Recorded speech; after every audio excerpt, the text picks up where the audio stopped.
Bonjour à tous, je viens de tomber sur une info pertinente et puis je me disais que j'allais la partager avec vous. Voilà, donc il s'agit d'une consultation publique ouverte par le ministère de la Transition écologique.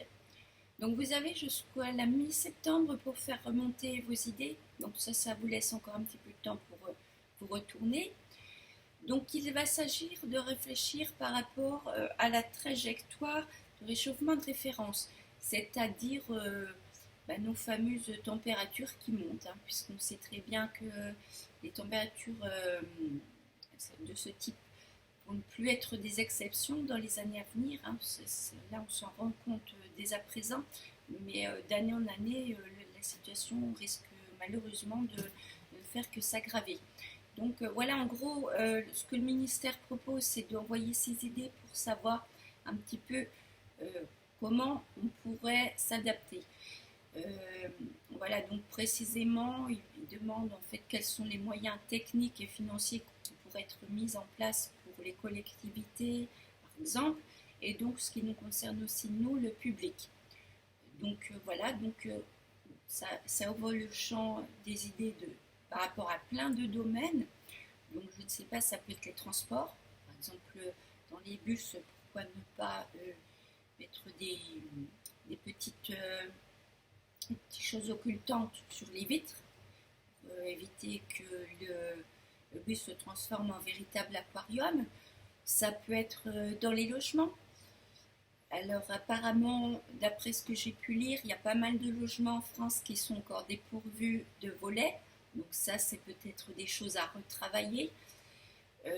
Je pense aussi par exemple aux caissières qui sont dans ces magasins, vous savez, où tous les toits sont en tôle.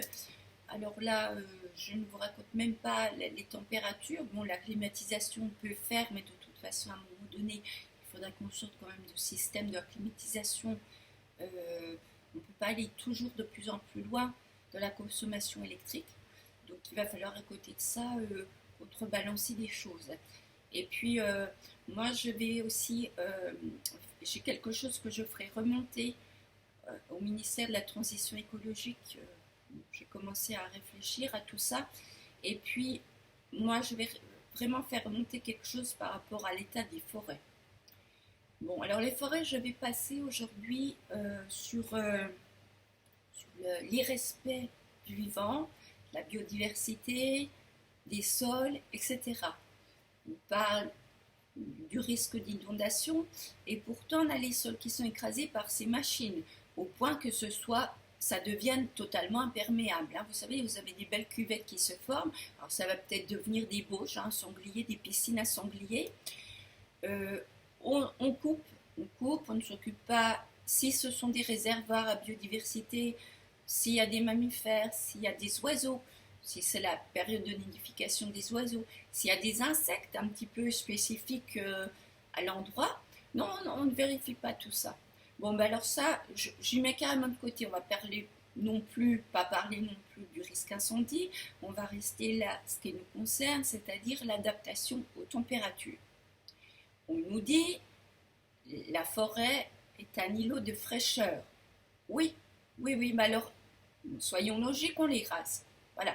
En plus, on ne parle même pas de la façon dont on le fait, parce qu'on le fait de façon totalement irrespectueuse.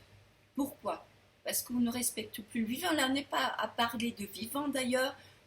Qu'est-ce qu'un arbre? Un arbre, c'est un produit économique. Hein, ça permet de ramener de l'argent. Donc voilà, donc on en est là. Bon, mais alors revenons à nos îlots de fraîcheur. Vous allez vous promener, qu'est-ce qui se passe quand vous êtes sur le bitume en plein soleil? Vous sentez remonter les degrés. Vous allez continuer à quelques mètres plus loin. Bon, il y a toujours le bitume, mais il y a le gros arbre là, un beau chêne de peut-être 100 ans. Et là, qu'est-ce qui se passe? Eh bien, les degrés baissent. Vous êtes mieux, vous ne transpirez plus. Voilà, il y a de la fraîcheur, c'est plus vivable tout simplement. Mais qu'est-ce qu'on fait? On rase ça. Donc il va falloir être quand même cohérent. Voilà. Donc, et je ne vous parle donc pas de la façon dont on laisse hein, non plus les choses. On laisse donc les terrains, ma foi, tout en broussailles, tout ça, les arbres, les branches sont laissées là telles quelles. Alors, je ne vois pas comment une future forêt pourrait se régénérer, mais enfin, là, c'est un autre débat. Donc voilà, moi, j'ai des idées comme ça, je ferai remonter, je vous encourage à le faire aussi. Donc, vous allez euh, sur le site du ministère de la Transition écologique et vous cherchez consultation sur la trajectoire des températures de référence et là vous allez tout trouver. Donc c'est très bien expliqué hein, pourquoi cette consultation, les problèmes des températures qui augmentent, tout ça. Et vous avez toutes les, par exemple, toutes les modalités, pardon, je cherchais mon mot, toutes les modalités, donc c'est-à-dire au niveau de la date limite de renvoi de vos réflexions, et puis l'adresse où il faut retourner tout ça. Voilà, vous avez un petit peu du boulot en vue. À bientôt!